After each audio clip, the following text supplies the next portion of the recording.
Welcome to Zebulon, a lost cat. Zebulon is a cat that wakes up in a strange place. He's lost, but he likes to explore, jump around, and eat everything he finds. So with a little curiosity and bravery, he might escape. And if not, at least we will have fun and live an adventure together one last time. So what's Zebulon a Lost Cat? Zebulon a Lost Cat is a Pico 8 game. It's one of the coolest Pico 8 games of all time. There's so many cool features and stuff. Like you can get different filters.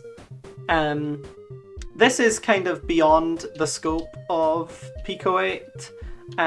So not all of it is done fully within Pico 8. As far as I know, you can't do all of that stuff in Pico 8. But it's coded in Pico 8. It uses like the Pico 8 palette and stuff. And it's the latest in a series of Nusan games. Nusan, one of the best Pico 8 developers out there. She made Stranded Isle, she made Cyclo 8, games that I've already played on the channel. And games that I've already spoken very fondly of. This is a kind of, I guess you would describe it as a Metroidvania. It's a 2D platformer. I did have the opportunity to play this early when she was still like beta testing it and workshopping the game. So I have played it a little bit before, but this is my first time playing the full version of the game. So yeah, I mean, I'm enjoying it. I think this is the wall climb. Yeah, so any of these like yellow walls that are protruding, I can now climb up and down them, which is very cat-like, you know, very cat-like. I remember when I played the early access of this, I thought the controls were a bit unruly. It does control a bit better, I think, now, or I'm just misremembering, it was a while ago. And there was the whole thing of like, if you die, you go straight back to the beginning. That's now not really a problem because I believe that's an optional feature. And although I do have that feature turned on, just the knowledge that I don't necessarily have to play that way does make me feel a little bit more positively about that design decision. There's also the other thing of like, you know, when you do fail, like it's kind of baked into the game that your failure sets you back, but the upgrades you get you back to the point where you were faster.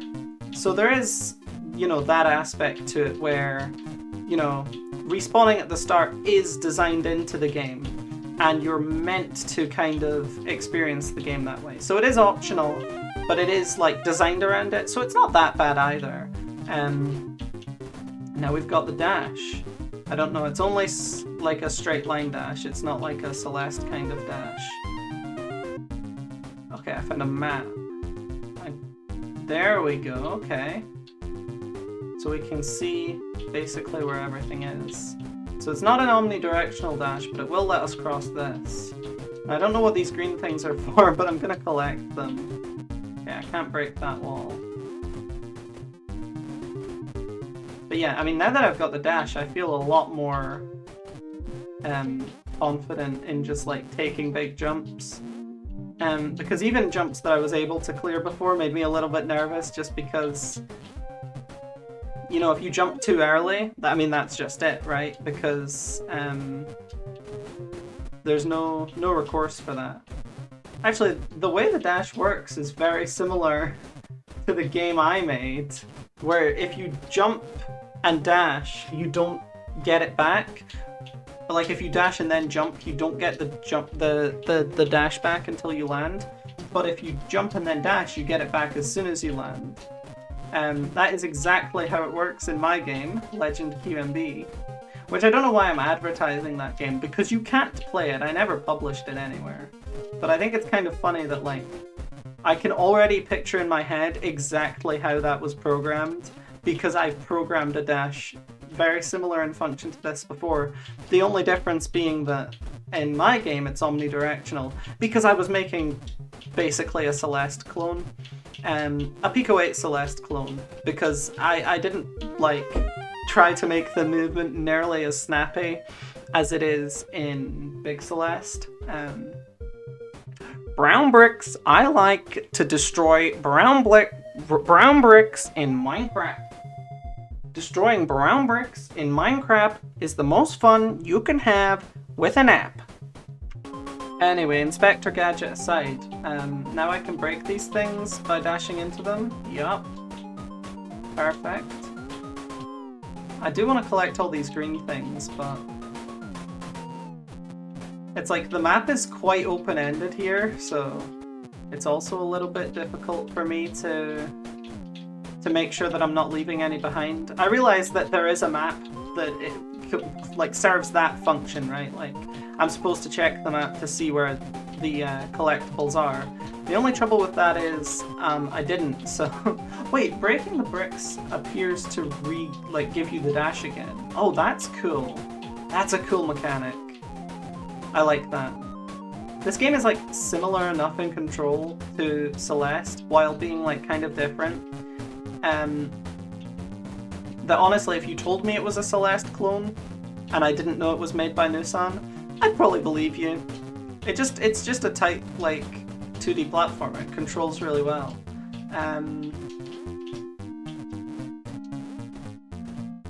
Also, this music is really good. Like compared to like Stranded Isle music, this is definitely a level up from from previous Nusan titles. And listen, I don't want to insult her composing ability, because lots of the music that Nusan has produced is actually good.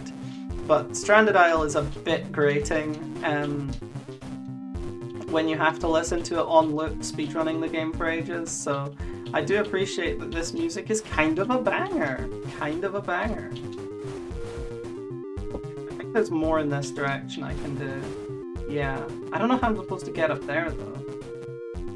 I just have to come back to that later with another power, like a double jump.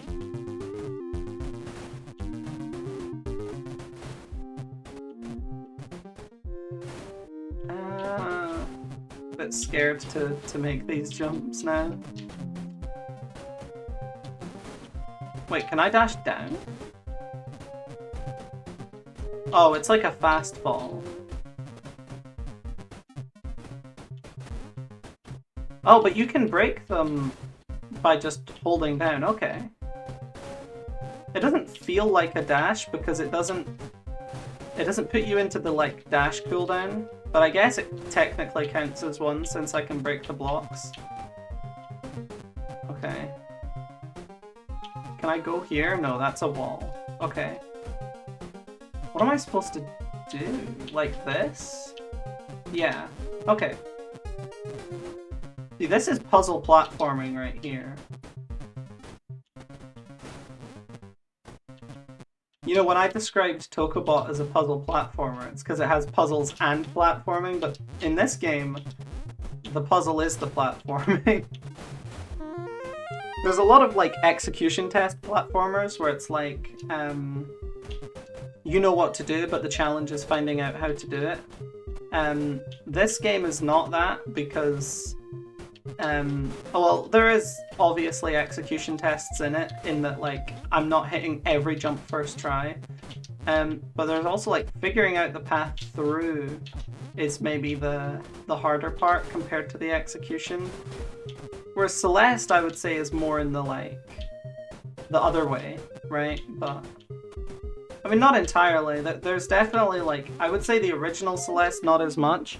But there are like Celeste mods and stuff that really challenge your thinking ability and your game knowledge as well. I think that's a big part of a lot of Celeste mods. Is like, there are things in some Celeste mods where like, you can't beat it without knowing about spike clips and corner jumps, and it's like, okay, well the game didn't teach me that. Spike clips are easy though. Like, there's a lot of Celeste tech that I was like, I can never learn this, like this is too hard. And then it turns out that actually, when you have someone in voice chat telling you how to do it, it's not as hard as you think. It's like, people are always like, oh, I want to find like an easy speedrun game. Like I want to, like, I don't speedrun and I want like an intro game that's going to be pretty easy. And it's like, that's fair, Like, I'm not gonna diss anyone for wanting to look for that, and simple speedruns can be really fun. Like, I've played a lot of simple speedrun games, so I don't want to put anyone off of doing that for their first speedrun either. But I think it's a bit of a, like, misunderstanding, because I think a lot of the, appeal of speedrunning, for me at least, is mastering those techniques. And that's definitely like something that you can do, and I think playing a game that doesn't have any like advanced tech and stuff it's like a smaller portion of the overall thing that speedrunning can be.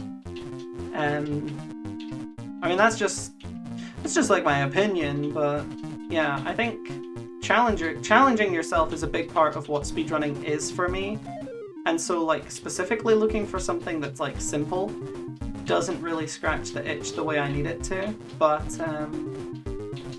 equally, if you just want a game that you can pick up and start, like, getting lower times and, like, getting gold splits and, like, you want the satisfaction of being a speedrunner and doing speedrun stuff, then I totally think that's fair. Like, I think that's something that, like, a lot of people really want to get into because it's the funnest part, right? Like, you wanna get to the fun part as early as possible, and then you can pick up a game that has harder tech.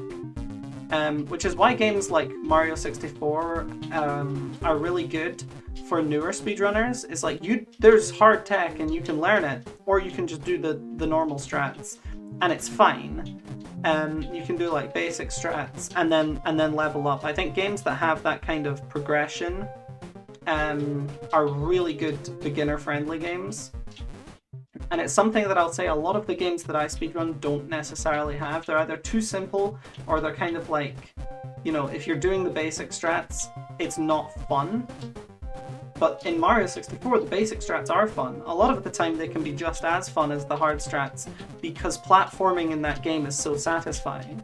Whereas I think if you did just no bugs, like simple strategies for like Ben 10 Power Trip, which is a game I speedrun, I don't think you'd have as much fun from that. I think that a big aspect of that game is that the bugs and the skips